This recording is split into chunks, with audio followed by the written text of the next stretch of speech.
Bueno, y por 46 votos a favor, 29 en contra, la Cámara de Diputados aprobó la interpelación contra la ministra de Salud, Carmen Castillo. Está la deuda hospitalaria, las listas de espera auge, también la demora en la construcción de algunos centros médicos, que serían las razones que motivaron a la moción promovida ahí por los parlamentarios de la UDI y Renovación Nacional. Y queremos profundizar en este tema y para eso nos acompaña el ex ministro de Salud, Jaime Mañalich. ¿Cómo está? Muy bien, don Germán. Usted vivió esto mismo en el 2013. En realidad es una tónica habitual, yo diría, que desde que existe este mecanismo, consagrado en la Constitución del año 2005, los ministros de Salud siempre vayamos a la Cámara en el contexto de una interpelación, y pienso que hay que desdramatizar políticamente. Esto no es un castigo para el ministro ni nada.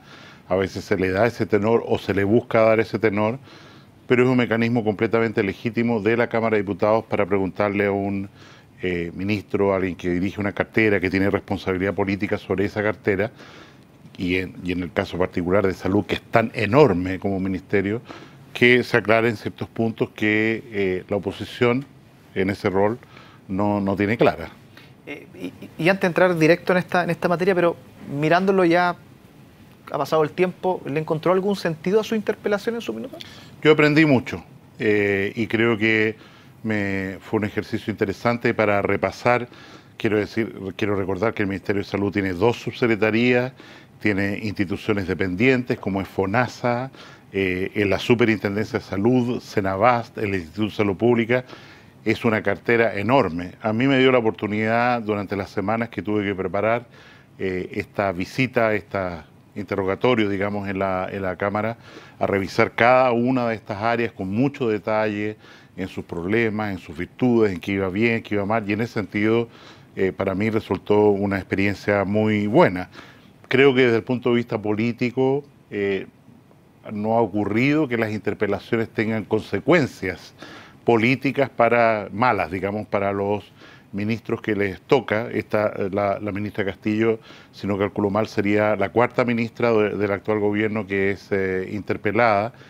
Insisto, es la oportunidad para aclarar muchos aspectos. Creo, tengo que decirlo con cierta dureza, creo que el ministro Izaguirre le hizo un flaco favor a la ministra Castillo el día sábado, domingo, porque él dice una expresión que es muy rara. Dice: nuestra gestión como gobierno en salud es inaceptable. O sea, que alguien del comité político de la moneda diga que la gestión de un ministerio es inaceptable. ¿Qué significa eso? ¿La empujó de la fila y la dejó sola o no? Yo creo que fue un acto de traición máximo, porque si no lo habló con ella, si no se refirió a qué quiere decir, y lanza una frase al aire de esa trascendencia, que quiero decirlo, no fue solo para el Ministerio de Salud, de parte de quien está actuando como secretario general de la Presidencia. Yo creo que es un error político muy grave que la oposición toma inmediatamente y dice: bueno, si este señor dice que la gestión en este ministerio, y yo estoy seguro que esa expresión va a ser usada en el momento de la interpelación, que es lamentable, que es inaceptable. ¿Qué quiere decir eso? ¿Qué es lo que va a hacer el gobierno con una gestión de un ministerio que es inaceptable en voz del ministro Izaguirre? Porque, y lo decíamos la otra vez que estuvimos acá conversando también, que usted apoyó en su minuto el nombramiento de Carmen Castillo, la encontraba una profesional con una trayectoria que tenía todo como para poder asumir ese cargo.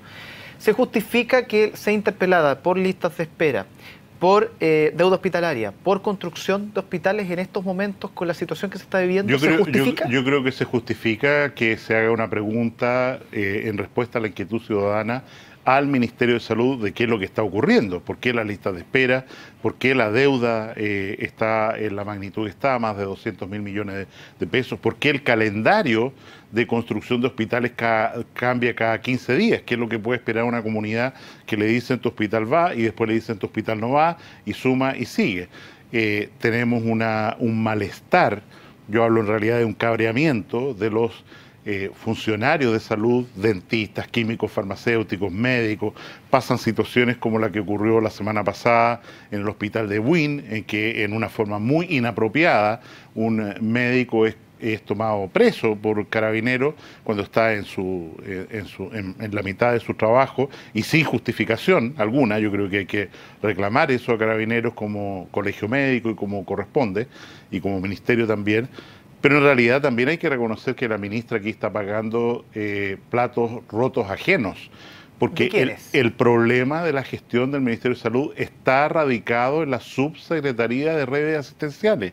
Y a mí me parece muy serio que, habiendo llegado después del fracaso rotundo, estruendoso de la ministra Molina, ¿no es cierto?, habiendo paralizado la construcción de hospitales, habiendo echado de la peor manera a funcionarios elegidos por el sistema de alta dirección pública, incluso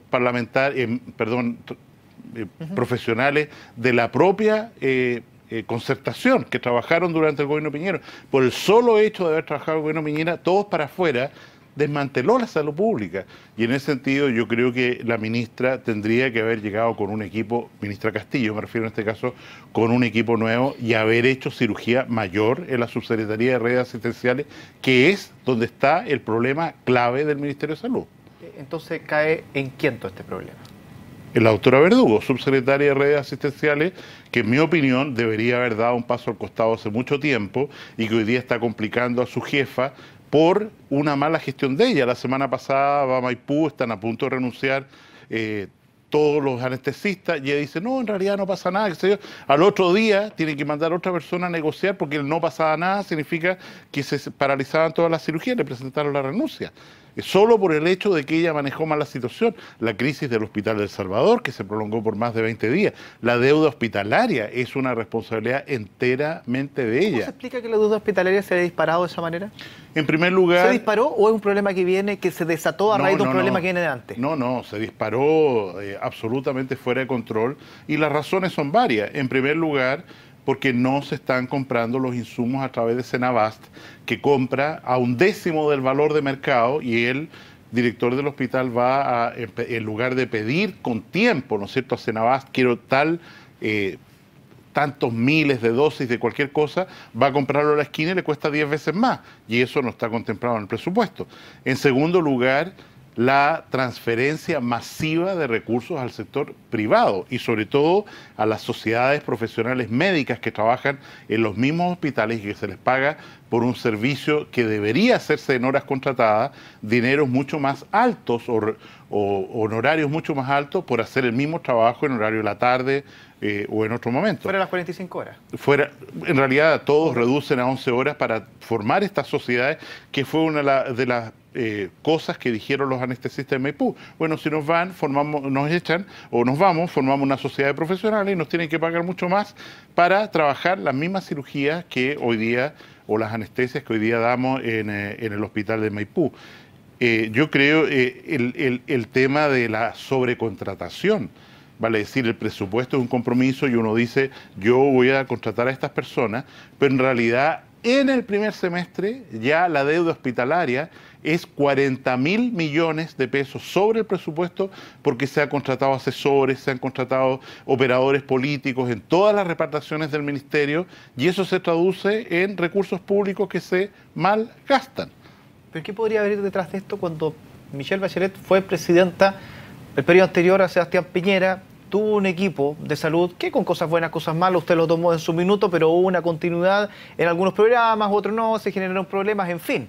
Pero ¿qué pudo haber pasado en un primer periodo de Michelle Bachelet y ahora para generar cambios que estuvieran disparando situaciones que en su minuto no ocurrieron? Yo creo que siendo la misma persona, la presidenta Bachelet, su gobierno es de una filosofía completamente diferente. Quiero recordar que durante el gobierno primero de Michelle Bachelet fue cuando se acentuó, se aceleró todo el mecanismo de concesiones hospitalarias. O sea, se consideró que era una excelente idea construir grandes hospitales en Chile durante el gobierno primero de Bachelet por la vía de concesión hospitalaria. Y estamos hablando del Hospital Sotero del Río, el Hospital Salvador, el Hospital Félix Bulnes, todos los que conocemos. Resulta que asume un segundo periodo y lo que era una idea magnífica ahora es una pésima idea. y todos los hospitales que se iban a construir por vía concesionada se paralizan en la puerta del horno, dejando a ciudades, Marga Marga, Curicó, en fin, Linares, sin hospital. Esa es la verdad. El Hospital Sotero del Río no tiene para cuándo construirse, 1 millón de habitantes de Puente Alto. Ahora, ¿qué es lo que ocurre? Que en realidad este gobierno es políticamente un gobierno muy diferente al gobierno del primer periodo de la presidenta Bachelet, en el sentido de que el dogma es todo bien público puede ser entregado solo por el Estado. Llámese la educación superior, la educación básica, la educación media, la educación parvularia, la salud, por supuesto.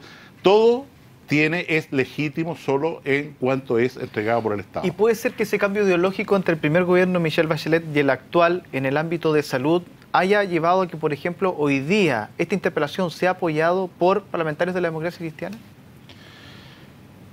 Yo pienso que es muy difícil para un parlamentario que va a su semana distrital, va al fin de semana a una zona y se da cuenta de lo que está pasando en salud, que se haga el leso, comillas, y no exige explicaciones de cara a quienes tienen que elegirlo de nuevo en algunos meses más.